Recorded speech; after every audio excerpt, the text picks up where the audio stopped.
और चलिए अक्षमी की शुरुआत करेंगे बड़ी खबर के साथ। Bhopal Ujjain passenger train blast के दोषियों की पेशी कुछ ही देर में 8 दोषियों पर सजा का ऐलान होगा। लखनऊ की एनआईए कोर्ट दोषियों को सजा सुनाएगी। पेशी के लिए कोर्ट लेकर पहुंच चुकी है पुलिस। बड़ी जानकारी मिल रही है, अपडेट मिल रहा है और पेशी के लिए कोर्ट लेकर पुलिस आरोपियों को पहुंच चुकी है और कुछ ही देर का समय जब इन 8 दोषियों पर सजा का ऐलान हो जाएगा। साल 2018 को जो आरोप थे वे तय हो गए थे और लखनऊ की एनआईए कोर्ट आज दोषियों को सजा सुनाएगी। पेशी के लिए कोर्ट आरोपियों को लेकर पहुंच चुकी है।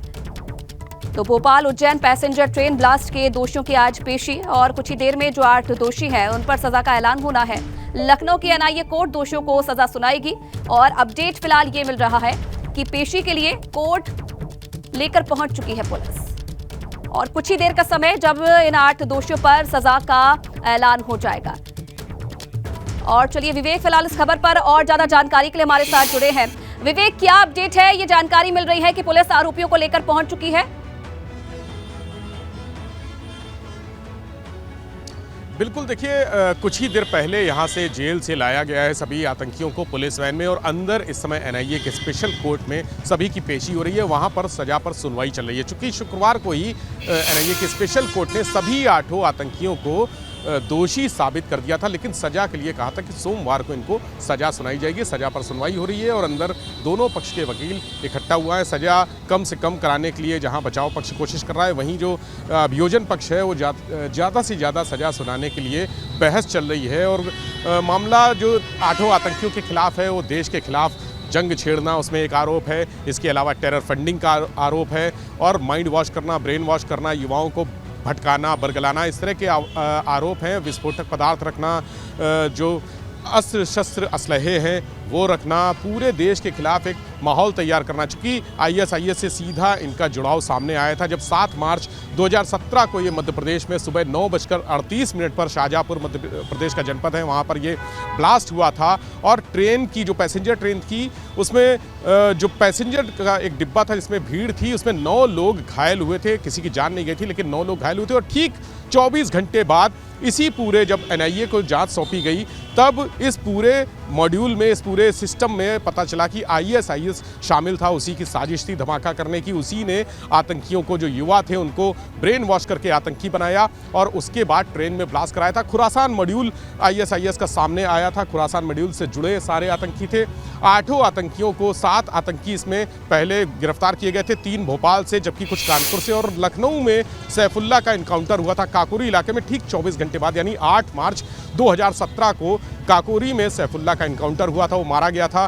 कानपुर से, भोपाल से और तमाम अन्य जनपदों से, जिलों से, प्रदेश से जो लोग पकड़े गए थे उन 8 को लखनऊ जेल में रखा गया था। चूंकि इस मामले की एफआईआर यहीं लखनऊ में दर्ज कराई गई थी, एटीएस के जो उस समय डिप्टी एसपी थे उन्होंने दर्ज कराई थी। उसके बाद ये केस जब हैंडओवर हुआ था एनआईए को, तब से चूंकि अंतर्राष्ट्रीय साजिश का मामला था, जो सरहद पार है वहाँ से पाकिस्तान से कनेक्शन जुड़ रहे थे, आईएसआईएस से सीरिया से कनेक्शन जुड़ रहे थे, इसलिए एनआईए को जांच सौंपी गई थी। एनआईए ने पूरी तफ्तीश करके, चार्जशीट करके, तमाम इलेक्ट्रॉनिक एविडेंस जुटाकर जो बहस की, जो अपने तर्क रखे, उसके आधार पर कोर्ट ने सभी को दोषी साबित किया था। अब कुछ ही देर में यहाँ पर सभी आतंकियों को सजा सुनाई जाएगी और ये कहा जा रहा है कि उम्र कैद की सजा हो सकती है। सभी आतंकियों को उम्र कैद की सजा दी जा सकती है। थोड़ी देर में फैसला आएगा। जज के सामने सभी आतंकियों को पेश कर दिया गया है। करीब आधे पौन घंटे का सफ़र तय करके जेल से सबको यहाँ भारी सुरक्षा व्यवस्था में लाया और भीतर जब से आतंकी गए, आप देख रहे हैं यहाँ पर फोर्स लगी हुई है और हर आदमी सतर्क है, चौकन्ना है। दरवाजे पर किसी की भी एंट्री नहीं है। सभी को पूछताछ के बाद, तलाशी लेने के बाद ही आगे जाने दिया जा रहा है। कोर्ट के चप्पे चप्पे पर जो पुलिस है, एजेंसियां हैं, अन्य एजेंसियां, उनके लोग लगे हुए हैं। खुफिया तंत्र को भी लगाया गया है। चूँकि आतंकी हैं, कोई भी बड़ी घटना हो सकती है, उनको छुड़ाने के लिए, उनको मारने के लिए कोई भी कोशिश हो सकती है, इसलिए भारी सुरक्षा व्यवस्था के इंतज़ाम किए गए हैं। और ये माना जा रहा है कि आधे से पौन घंटे के बीच में, 40 से 45 मिनट के बीच में फैसला आ जाएगा। सभी आतंकियों को सजा सुनाने के बाद यहाँ से सीधे जेल में ले जाया जाएगा और जेल के बाद जो आगे की प्रक्रिया होती है, जो कोर्ट की प्रक्रिया होती है, उनको आरोप पत्र सौंपा गया था जिस तरह से, और अब उनको सज़ा का जो प्रपत्र होते हैं वो सब उन पर साइन करवाए जाएंगे। उसके बाद उनको सीधे जेल में दाखिल किया जाएगा। उम्र कैद की सज़ा जो वकील हैं, अभियोजन पक्ष के अधिवक्ता हैं, इस मामले में केस लड़ रहे हैं, और एनआईए के जो डिप्टी एसपी हैं जिनकी तरफ से एफआईआर दर्ज कराई गई थी, एटीएस के जो डिप्टी एसपी हैं, उनसे भी बात हुई। उन्होंने कहा कि बस चंद मिनट में फैसला आएगा और सभी आतंकियों को, 8 को उम्र कैद की सज़ा होने की पूरी संभावना है कि उम्र कैद की सज़ा दी जाएगी। हालांकि कुछ लोग फांसी की सज़ा की भी बात कर रहे हैं, क्योंकि राष्ट्र की सुरक्षा से जुड़ा ये मामला था, देश की सुरक्षा से जुड़ा मामला था, इसलिए कहा जा रहा है कि उनको फांसी भी दी जा सकती है। लेकिन क्या फैसला होगा, क्या कोर्ट तय करेगी, कौन कौन से बिंदु उनके बचाव पक्ष की तरफ से प्रस्तुत किए जाएंगे, उस पर निर्भर करता है। अंदर से जो जानकारी आ रही है वो गर्मा गर्म तर्क, बहस और मुबाहिसा चल रहा है। जो वकील हैं उनको आपस में बहस कर रहे हैं दोनों पक्ष के लोग, और सज़ा कम से कम कराने की कोशिश की जा रही है। जो जज हैं पांडे जी, वो भी सुन रहे हैं। आप अंदर कोर्ट से आ रहे हैं, एनआईए वाली कोर्ट से? अच्छा, बताएंगे सर क्या चल रहा है अंदर? हाँ, जजमेंट जो है लिखा जा रहा है, अभी थोड़ी देर बाद उसका जो है प्रोनाउंस किया जाएगा। अच्छा, आतंकी जो हैं 8 उनकी तरफ से हैं आप या हम दरअसल सरकार कोर्ट साहब हैं। अच्छा, तो ये एटीएस एनआईए के दूसरे वकील साहब हैं, लेकिन जो थाने वाइज होता है प्रदेश का, वो पूरा हम देखते हैं। अच्छा, तो बताइए, कुछ बहस हुई अंदर आतंकियों के पक्ष की तरफ वो से? अभी नहीं, अभी तक उस बिंदु पर, दंड के बिंदु पर सुनवाई भी की जाएगी। दंड के बिंदु पर सुनवाई हो रही है। जो आरोप है, जिस तरह से देशद्रोह का आरोप है, हाँ, उसी पर होगी। सजा के बिंदु पर होगी, कितनी सजा क्या होता है, सजा हो सकती है, आपको क्या लग रहा है? ये तो जजमेंट होने में मालूम पाएगा। नहीं, जैसे मृत्युदंड दिया जा सकता है?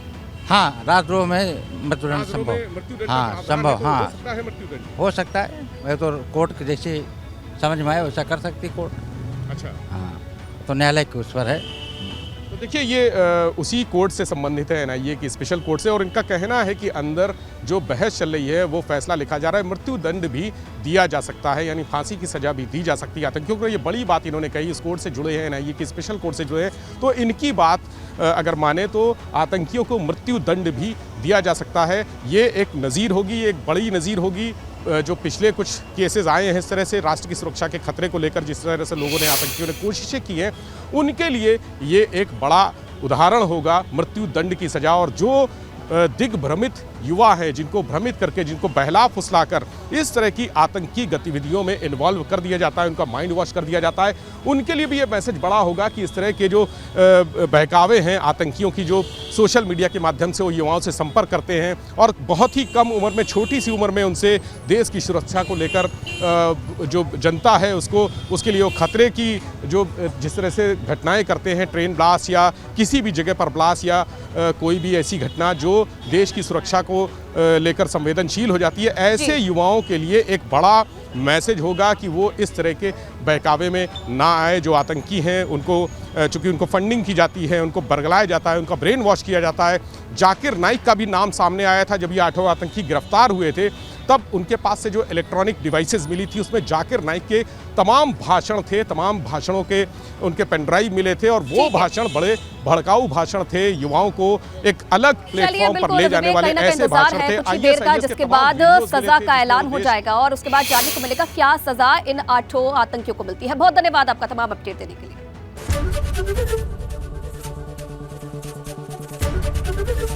एबीपी गंगा, खबर आपकी, जुबान आपकी।